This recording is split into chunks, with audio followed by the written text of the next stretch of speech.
ओम वेद प्रेमियों, सुधी श्रोताओं, संप्रति हम सब ऋग्वेद के प्रथम मंडल के 110वें सूक्त के छठे मंत्र की व्याख्या में प्रवेश करने जा रहे हैं। यह मंत्र जगति नामक छंद में निबद्ध है और मंत्र दृष्टा ऋषि हैं कुछ आंगिरस और देवता हैं ऋभुगण। संबंधित मंत्र का शीर्षक है देव बन चुके नभचारी ऋभुओं को हम घृताहुति अर्पण करें।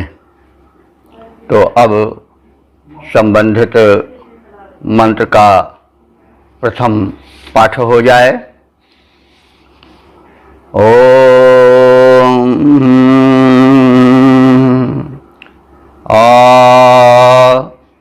मनीषामन्तरिक्षस्य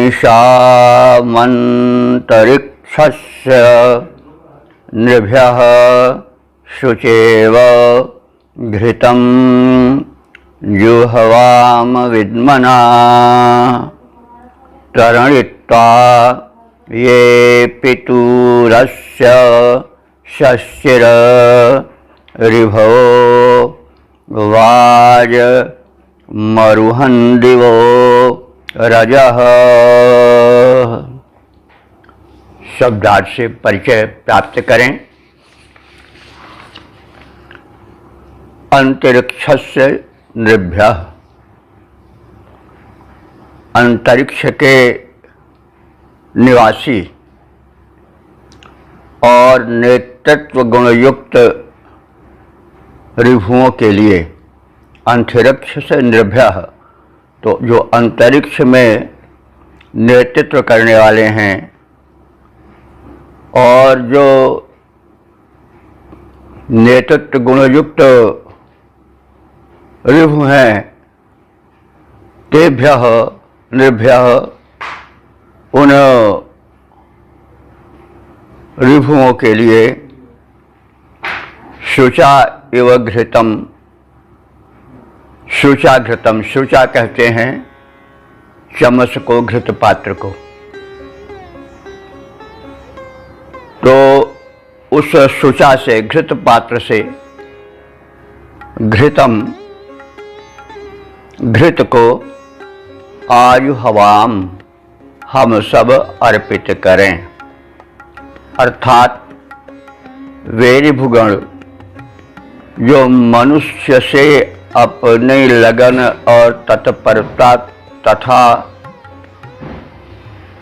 मनस्विता के कारण देवत्व प्राप्त कर चुके हैं,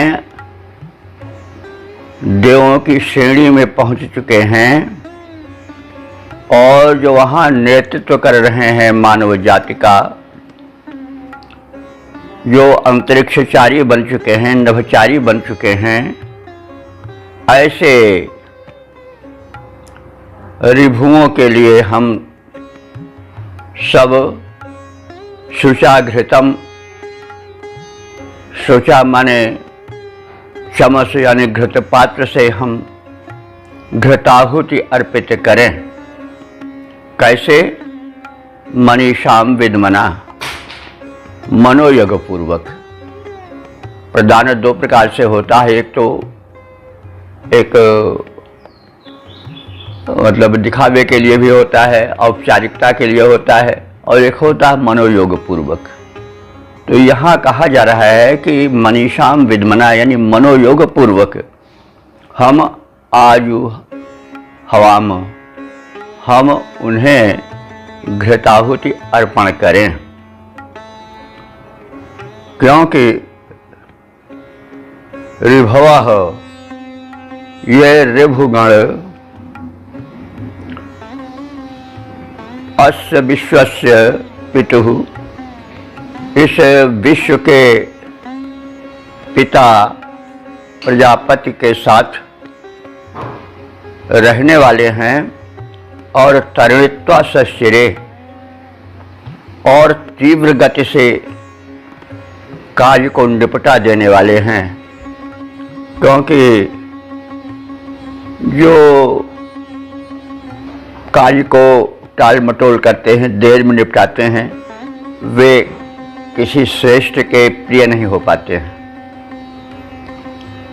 तो जो दीर्घ सूत्रता होती है उसी को दीर्घ सूत्रता कहते हैं। किसी काम को जो शीघ्रता से निपटाया जा सकता है उसमें टाल मटोल करना है, बहुत धीरे से करना, वो दुर्गुण माना जाता है। और ऐसा व्यक्ति किसी का लोकप्रिय या किसी का प्रिय नहीं हो सकता है, क्योंकि आलसी से, निकम्मे से लोग दूर रहना चाहते हैं। दीर्घ सूत्री नहीं होना चाहिए। तो ये रिभुगण कार्य को शीघ्रता से निपटा देने वाले हो गए हैं। इनके कार्य में द्रुत गति है, ये दीर्घ सूत्री नहीं है। अस वे सब अब इस सृष्टि के रचयिता प्रजापति के निकट वासी, उनके परम प्रिय बन गए और उनके साथ रहने लगे। तो प्रजापति आजकल प्रायः ब्रह्मा के लिए प्रयुक्त होता है, लेकिन ऋग्वेद में प्रजापति और ब्रह्मा में ऐक्य नहीं है। ब्रह्मा तो वह 4 पुरोहितों में से, ऋतुओं में से एक पुरोहित होता था जो कि यज्ञ का नेतृत्व करता था। वह अथर्ववेद का प्रधान ज्ञाता होता था और अन्य 4 वेदों पर भी उसको अधिकार रहता था। इसीलिए उसके 4 मुख दिखाए गए हैं। ब्रह्मा के 4 वेद का वे उच्चारण कर सकते हैं, उन पर उनका अधिकार है। बाद में पौराणिक युग में आगे चल करके ब्रह्मा और प्रजापति में ऐक्य स्थापित कर दिया गया।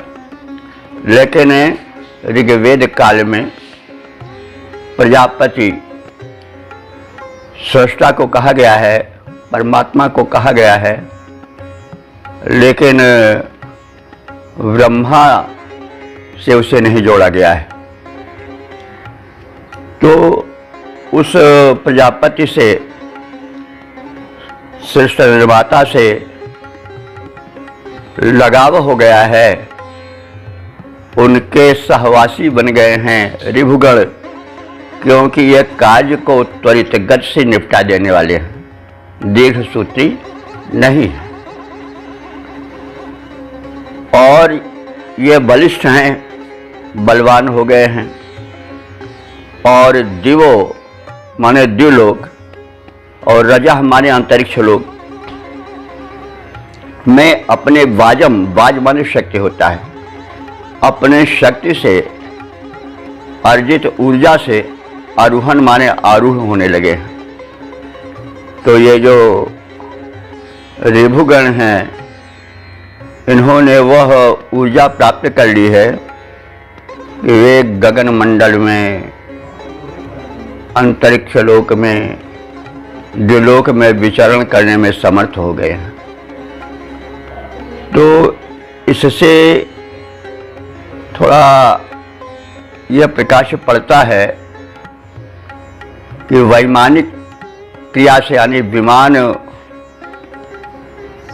क्रिया से जो थी वो देवजाति ही परिचित थी। उन्हीं को विमान निर्माण की प्रक्रिया मालूम थी और विमान उन्हीं के पास थे। आर्य जाति उनके संपर्क में आकर के विमान का उपयोग करने लगी, लेकिन विमान के निर्माण की प्रक्रिया देवजाति के ही हाथ में थी। जैसा हमने पहले निवेदन किया है कि पृथ्वी पर उस मानवों का अस्तित्व और उनकी विकास प्रक्रिया अंतर्ग्रही प्राणियों के द्वारा हुई। अंतर्ग्रही प्राणी जो ज्ञान विज्ञान में यहाँ के मूल निवासी आर्यों से बढ़े चढ़े थे। वे किसी समय इस पिंड जिसे भूमंडल कहते हैं उस पर उतरे और वह स्थान तिब्बत था। त्रिविष्टप स्वर्ग को कहा जाता है। तो वहां वे विमान से आए होंगे, क्योंकि सामान्य गति से अंतरिक्ष में गमन संभव नहीं है। तो उस विमान का प्रयोग देव वृंद ही करते थे और हम जो आर्य हैं उनके संपर्क में आकर के यज्ञ धर्म अपनाए उनका और उनके प्रिय बन गए। तो यह ऐतिहासिक तथ्य इससे निकलता है कि देव सभ्यता ही आर्य सभ्यता अथवा मानव सभ्यता की मूल जन्मदात्री है। ज्ञान विज्ञान हम उनसे प्राप्त किए हैं। विमान का वर्णन देवों से तो जुड़ा मिलता है, लेकिन मनुष्य विमान निर्माण किए हों, यह जहाँ तक हमें ज्ञान है ऐसा कहीं लेख नहीं मिलता है। रावण के पास पुष्पक विमान था अवश्य, लेकिन उसको उसने बनाया नहीं था, उसको अपने भाई कुबेर से छीन लिया था। कुबेर भी देव या यक्ष थे, यक्ष भी देवकोट में माने जाते हैं। और किसी राजा महाराजा के पास विमान नहीं था। राम विमान से पुष्पक विमान से अयोध्या आए थे, लेकिन उसके पश्चात फिर विमान तो स्वचालित था, आदेश का पालन करता था, उन्होंने आदेश दे दिया और वो विमान फिर कुबेर के पास चला गया, राम के पास नहीं रहा। तो इस प्रकार से इस ऐतिहासिकता का अन्वेषण आवश्यक है। हमने इन्हीं तथ्यों को ध्यान में रख करके संस्कृत में जयतु भारतम नाम का जो उपन्यास लिखा है उसमें यह तथ्य उजागर किया है कि आर्य सभ्यता जो है वह देव सभ्यता की देन है। हम अपने को देव संतान कहते हैं और हिमालय को देवभूमि मानते हैं, यह बात सिद्ध होती है। तो ये आर्य जो थे धीरे धीरे जुड़ने लगे थे देव सभ्यता के सदस्यों से, और उनमें से ये ऋभुगण प्रथम थे जो सुधन्वा के पुत्र थे, जो कि देवों से जुड़े, उनको अपने कला कौशल से, अपने भक्त से, अपनी मनस्विता से प्रभावित किए और देव बन गए।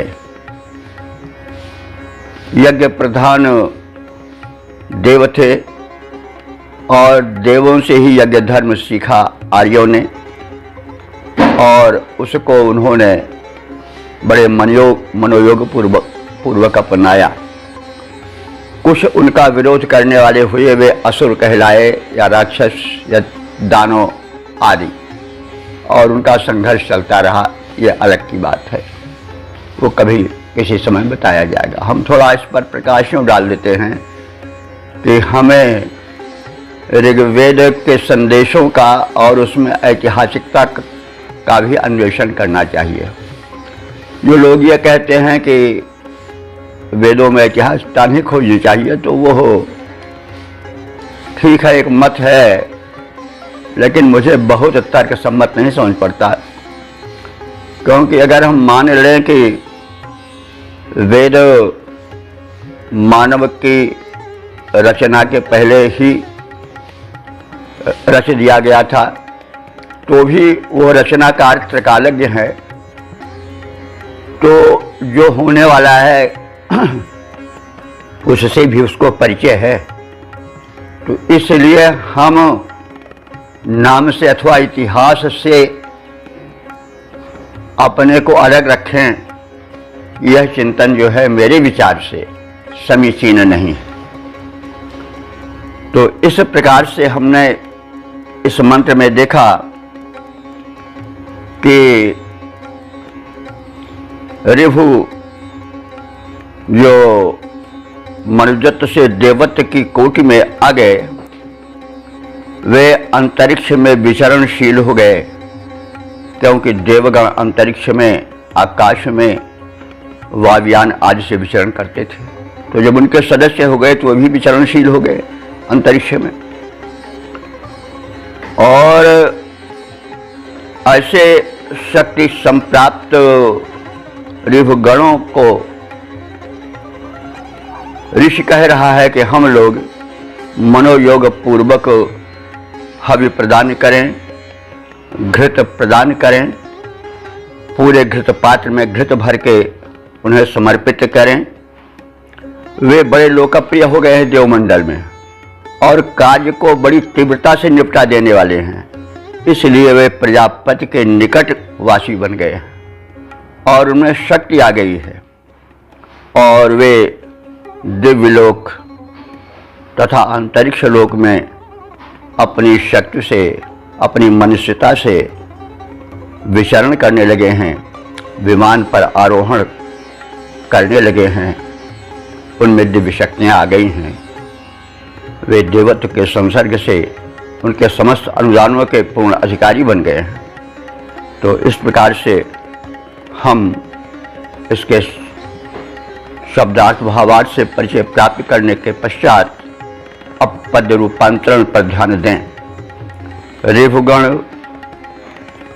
नर से देव बने, नभ विचरण करने वाले, हम उनके प्रति मनोयोग से घृत आहुतियाँ डालें। त्वरित कर्म संपादित करने से महिमा मंडित हैं, जगत पिता के साथ गगन मंडल में रहते नित हैं। बलपूर्वक नभ और स्वर्ग तक डग भरने वाले, ऋभुगण नर से देव बने, नभ विचरण करने वाले। ओम। वेद प्रेमियों, सुधी श्रोताओं, संप्रति हम सब ऋग्वेद के प्रथम मंडल के 110वें सूक्त के 7वें मंत्र की व्याख्या में प्रवेश करने जा रहे हैं। यह मंत्र जगती नामक छंद में निबद्ध है। मंत्र दृष्टा हैं कुछ आंगिरस और देवता हैं ऋभुगण।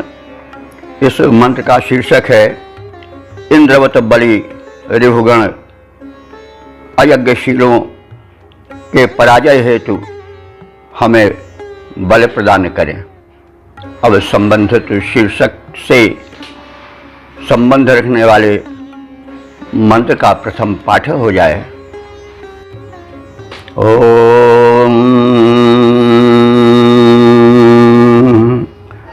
ऋभुर्न इंद्र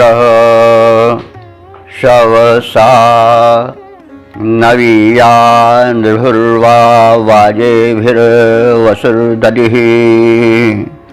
युष्माकं देवा अवसाहनि प्रियेभिः तिष्ठेम पृत्सुतिरसुन्वताम्। शब्दार्थ से परिचय प्राप्त करें। शवसा नवीयान ऋभु न इंद्र। शव कहते हैं बल को। पहले भी कई बार कहा जा चुका है कि ऋग्वेद में शव जो है वो बल के अर्थ में आया है। तालवी शाही है और वह है वह आजकल शव मृत शरीर के लिए प्रचलित है, लेकिन ऋग्वेद में वह जो है वो बल के अर्थ में आता था। तो तृतीया है शव का शवसा। शवसा माने बल द्वारा। नवीयान ऋभु। ऋभु जो हैं वे नित्य नवीन लगते हैं। और नह इंद्र। वे अपने इस बल विक्रम के कारण हमारे लिए इंद्र ही हैं। न माने हमारे इंद्र हैं। तो बल से युक्त होने के कारण ऋभु हमारे लिए इंद्र ही हैं। शवसा नवीयान ऋभु नः इंद्र। तो बाजेभिर वसुभिर ऋभु वसु दधिः। वाजे भी माने बाज कहते हैं बल को, और बाज अन्न को भी कहते हैं। तो अन्न धन धान्य। तो जो ऋभु हैं वो बल से भरे पूरे हैं और अन्न से भी भरे पूरे हैं, और वसु भी माने धन ऐश्वर्यों से भी भरे पूरे हैं। और वे ऋभुगण हमको वसु दधिः हमको धन देने वाले हैं। यानी अब वे इतने समर्थ हो गए हैं देवकोट में आकर के कि वे अपने बल द्वारा, अपने धन ऐश्वर्य द्वारा हमें बल और धन ऐश्वर्य देने में सक्षम हो गए। युष्माकं अवसा देवाः। हे देवो, हे देवत्व प्राप्ति ऋभु देवो युष्माकं अवसा। युष्माकं माने तुम सबके, अवसा माने संरक्षण द्वारा। तो आप सर्वसमर्थ हो गए हैं, तो तुम सबके संरक्षण द्वारा, अवसा संरक्षण द्वारा हम सुरक्षित बने। तुम्हारा बल वैभव हमको मिले, और प्रिय आहनि, कोई ऐसा प्रिय शुभ अवसर आए, मुहूर्त आए, जिसकी प्रतीक्षा में हम हैं कि उस मुहूर्त में, उस शुभ दिन में, प्रिय आहनि शुभ दिन में हम असुन्नताम, असुन्नताम माने जो यज्ञ नहीं करते हैं, जो यज्ञ विहीन है। तो जो आज एक वृंद था वो तो यज्ञ करता था, उनका विरोधी जो दल था वो यज्ञ का विरोधी था, वो उसकी वैज्ञानिकता से अपरिचित था। वो यह समझता रहा होगा कि ये तो निरर्थक चीज़ है, घी अनाज उसी में डाल दो, क्या है, आग में डाल दो। तो वो बड़ी, ये देखा जाता है कि असुर वृंद जो थे, दैत्य वृंद, वो बड़ी तो थे लेकिन बुद्धि में उतने कुशल नहीं थे। उजड टाइप जिसको कहते हैं, उजबक ऐसे थे। तो उनके प्रति निवेदन, यानी उनको उद्दिष्ट करके, लक्ष्य करके ऋभुओं से निवेदन किया जा रहा है कि हे ऋभुगण, अब आपके धन वैभव और बल विक्रम के आश्रय में हम सब सुरक्षित हो चुके हैं, और उसके द्वारा हम असुन्नताम मानी यज्ञ न करने वाले विरोधियों के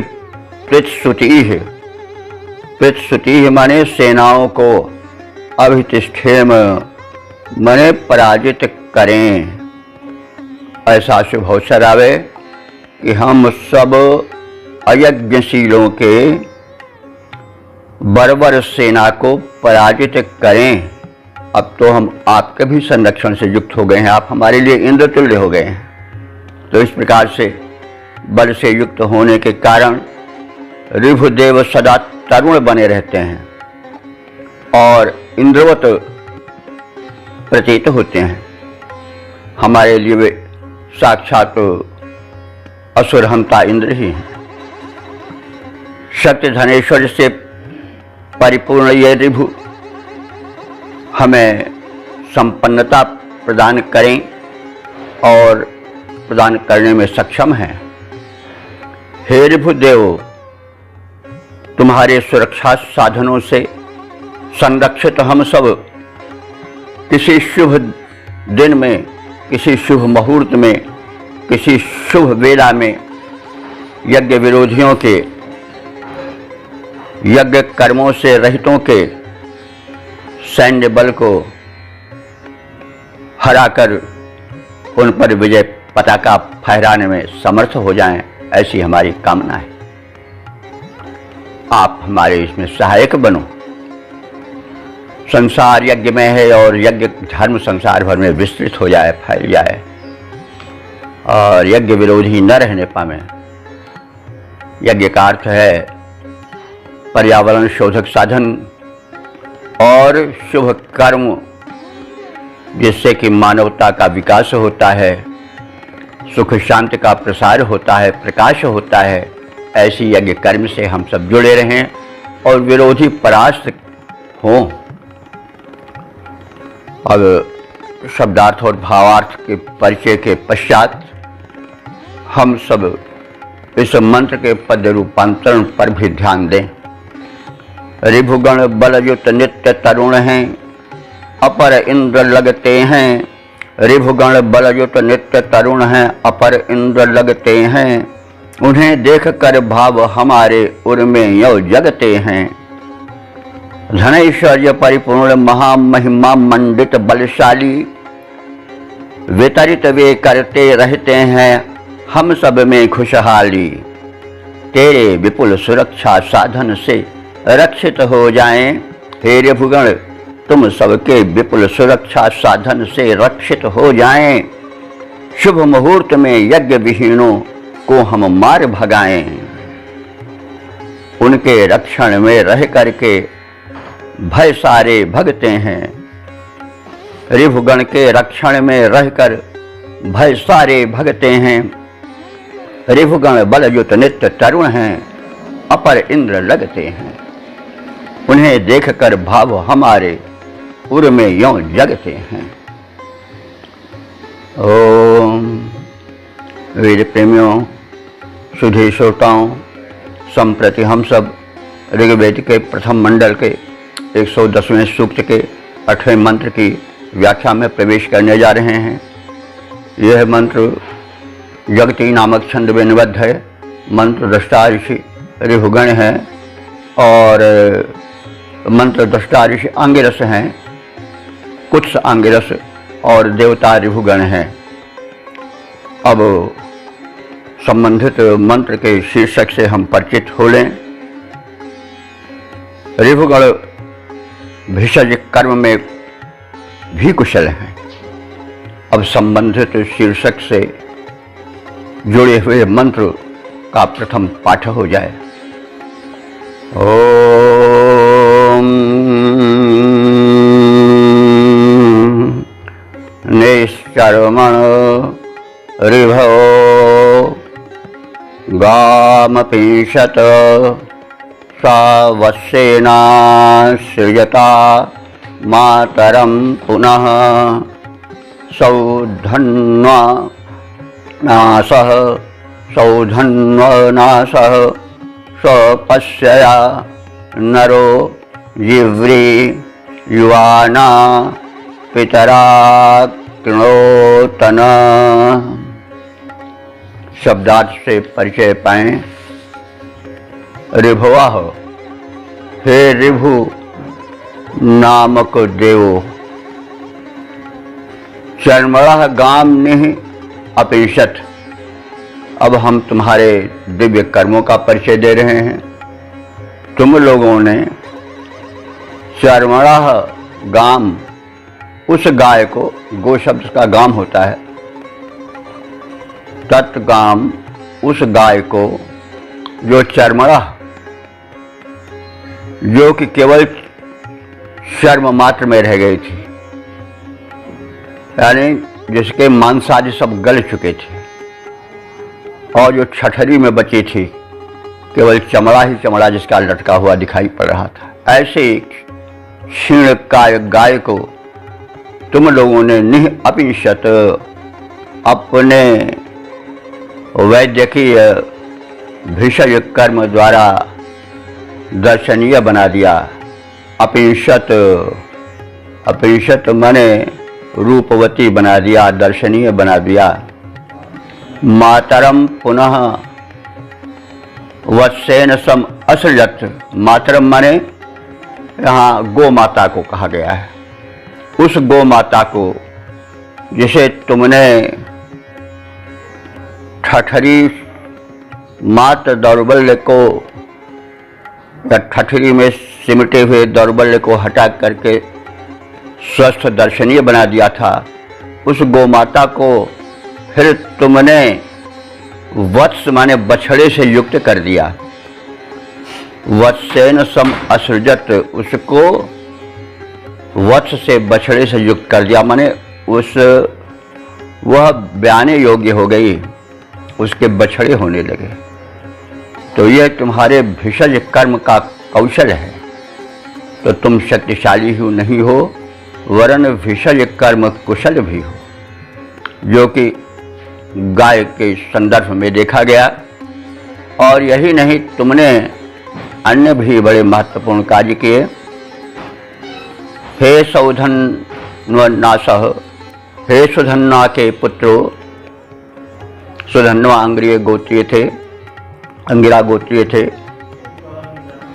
हे सुधन्वा नाम के व्यक्ति विशेष के पुत्रो, नरह तुम नेतृत्व गुण संपन्न हो चुके हो। नेतृत्व गुण संपन्न वही होता है जिसमें शक्ति का आधिक्य होता है, सामर्थ्य का चमत्कार होता है।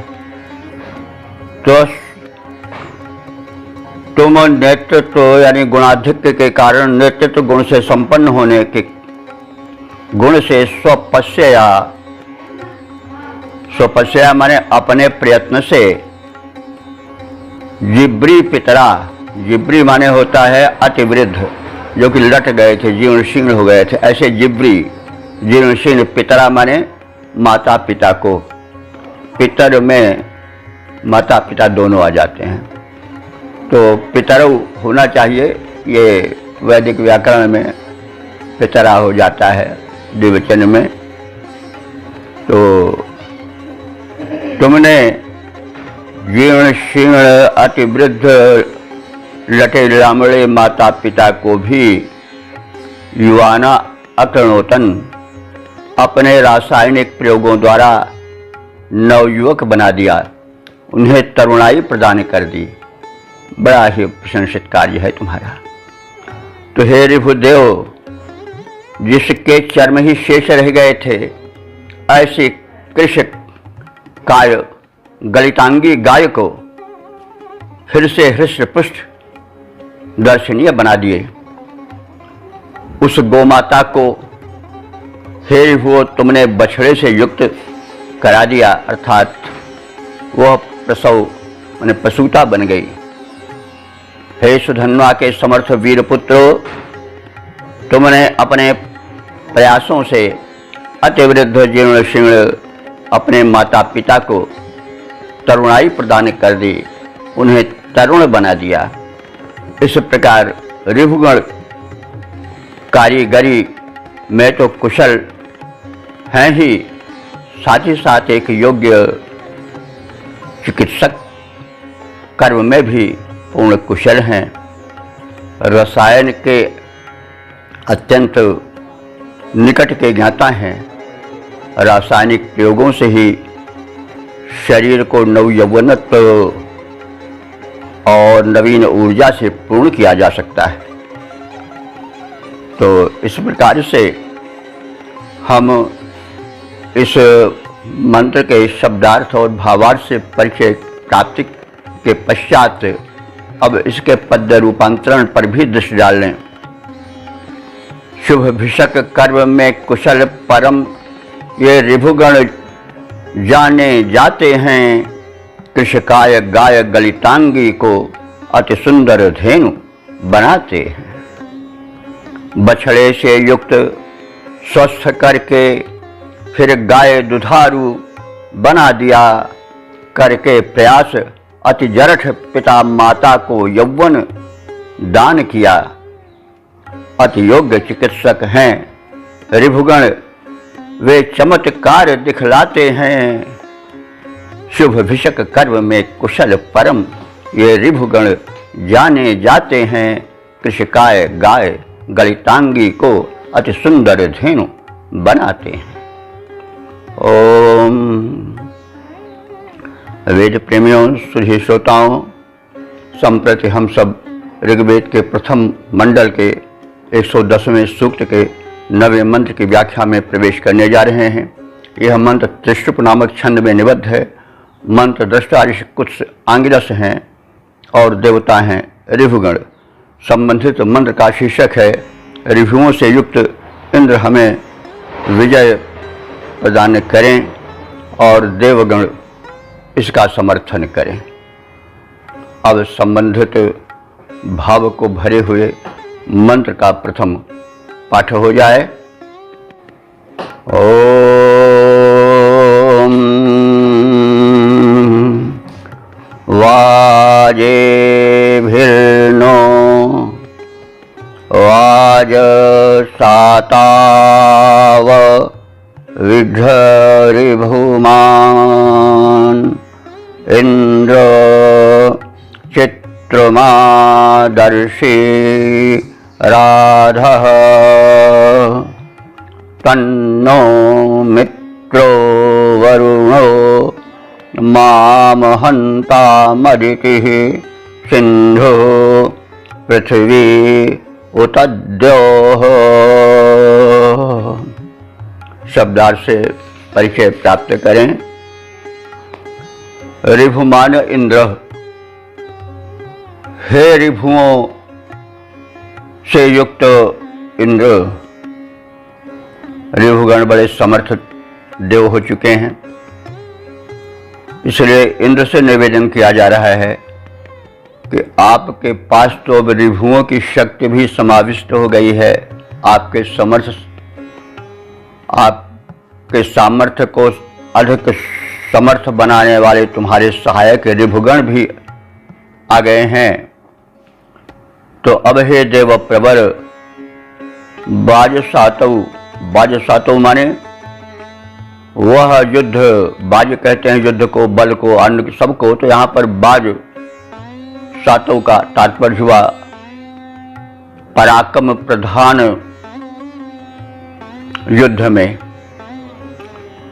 तो हे इंद्र, तुम पराक्रम प्रधान युद्ध में बाजे भी अपने सामर्थ्य के साथ अविद्ध प्रवेश कर जाओ।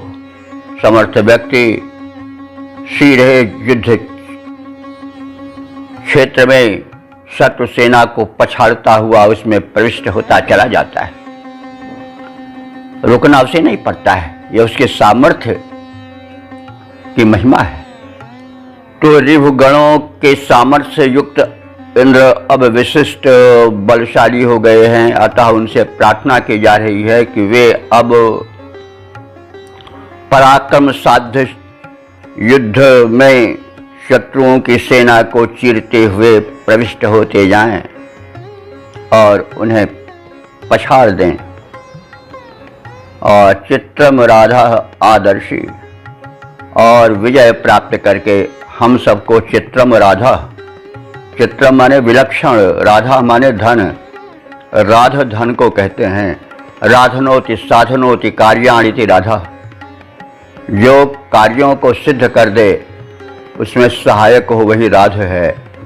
तो धन से तमाम अमंगल मिट जाते हैं, तमाम कार्य सिद्ध हो जाते हैं। तो इसीलिए धन को राध भी कहा जाता है। तो इस प्रकार से विलक्षण विजय प्राप्त करके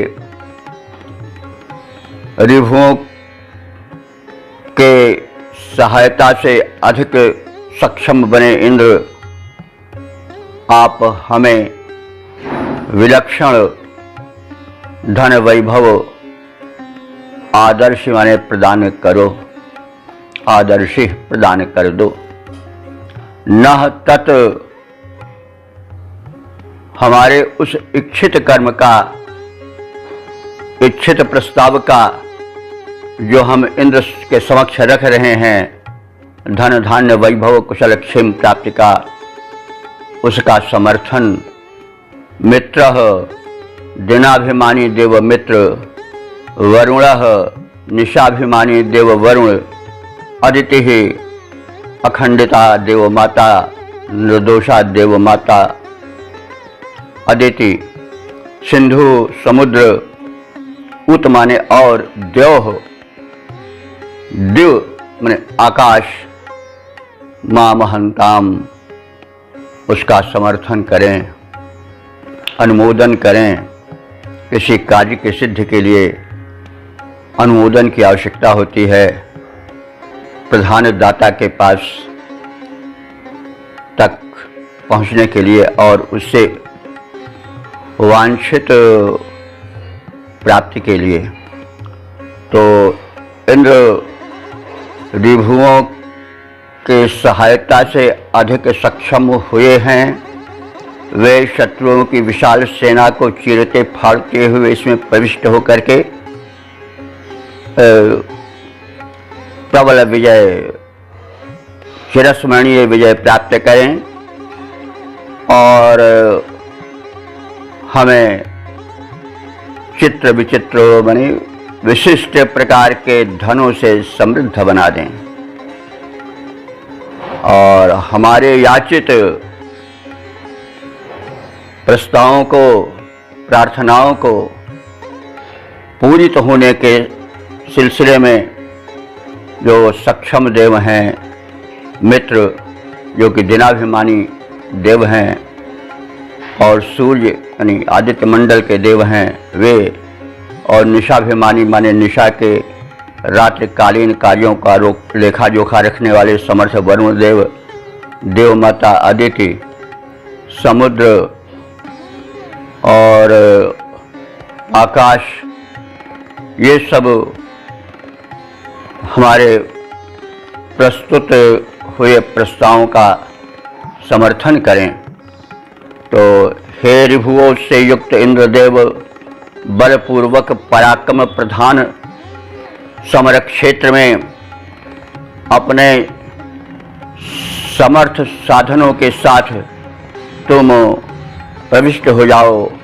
युद्ध में विरोधी योद्धाओं को चीरते फाड़ते हुए विजय प्राप्त कर लो और विजय स्वरूप प्राप्त हुए विलक्षण धनों को हमें प्रदान करो। हमारी याचनाओं को, हमारी प्रिय कामनाओं को, उसके प्राप्ति के संदर्भ में मित्र, वरुण, अदिति, सिंधु, पृथ्वी और आकाश देवता अनुमोदित करें ताकि हमें वो सरलता से प्राप्त हो जाएं। अब हम संबंधित मंत्र के पद्य रूपांतरण पर दृष्टि डालें। हे रिभुओं से युक्त इंद्र, हे रिभुओं से युक्त इंद्र, उस समर भूमि में करो पयान, रक्षा साधन के समेत है, जहाँ पराक्रम कर्म प्रधान। युद्ध भूमि में छीन शत्रुओं से विचित्र धन धान्य महान, निज अनुगामी उपासकों हम सबको करो यथेष्ट प्रदान। यह प्रस्ताव हमारा, इसको प्रिय कामना हमारी जान। मित्र वरुण मिल अदिति सिंधु, भू नभ सब करें समर्थन दान। हे रिभुओं से युक्त इंद्र, उस समर भूमि में करो पयान, रक्षा साधन के समेत है, जहाँ पराक्रम कर्म प्रधान। तो यह मंत्र इस सूक्त का समापन वाला मंत्र है और इस सूक्त में 9 मंत्र हैं जिनकी व्याख्या हो चुकी है। अब तक जितने मंत्र व्याख्यायित हो चुके हैं उनकी संख्या 1205 हो चुकी है। तो इस ऋग्वेद के प्रथम मंडल के 110वें सूक्त के 9 मंत्रों में मंत्र संख्या 5 और 9 त्रिष्टुप नामक छंद में निबद्ध हैं और शेष जगती नामक छंद में रचे गए हैं। इस सूक्त के मंत्र दष्टादशी हैं कुछ अंग रस और देवता हैं ऋभुगण। तो ऋभुगण से हम परिचित हो चुके हैं। ये मनुजत्व से देवत्व प्राप्त करने वाले एक प्रगति के प्रतीक हैं। मनुष्य यदि कला कौशल से, उत्साह से, मनुष्यता से परिपूर्ण है तो वह देवत्व प्राप्त कर सकता है। यही इस सूक्त का विशिष्ट संदेश है।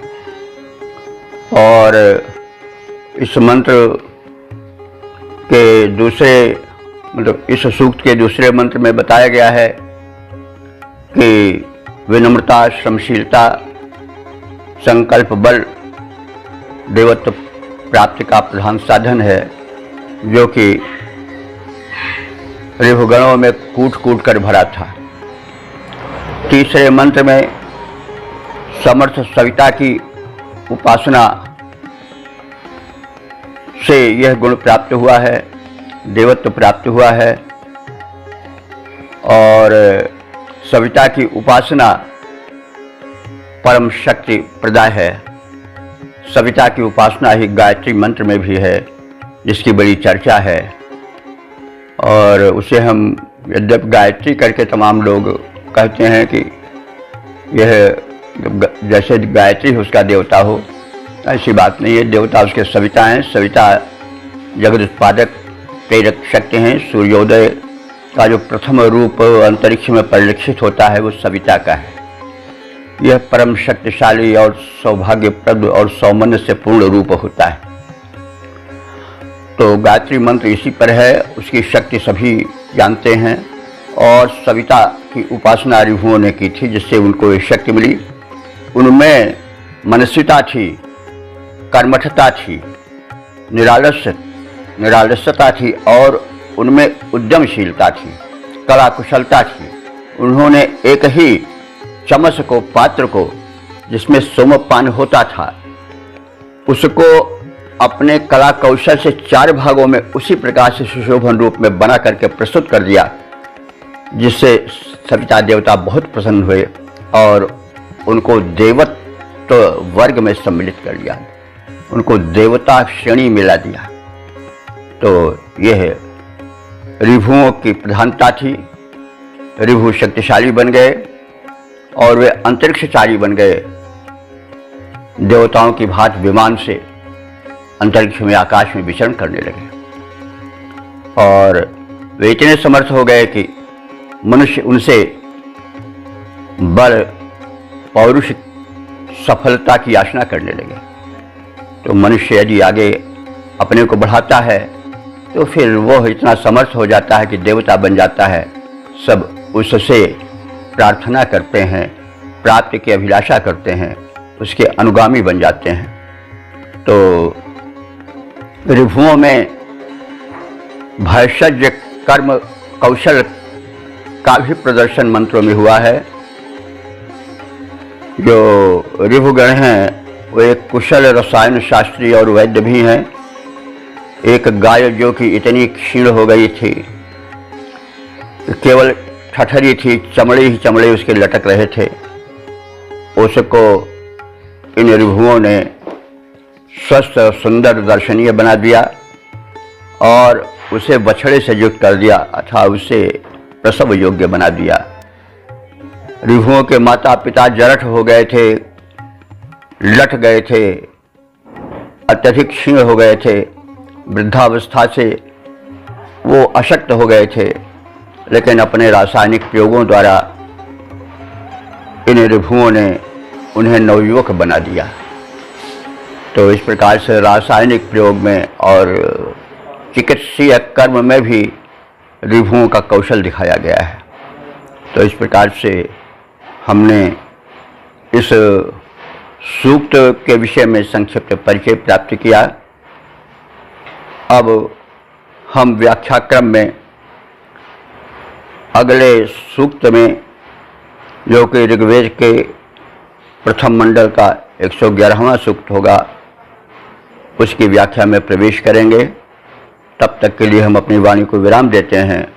जय वेद भगवान की, जय हो भारत की, जय हो भारतीय संस्कृत की, और जय हो देवभाषा संस्कृत की।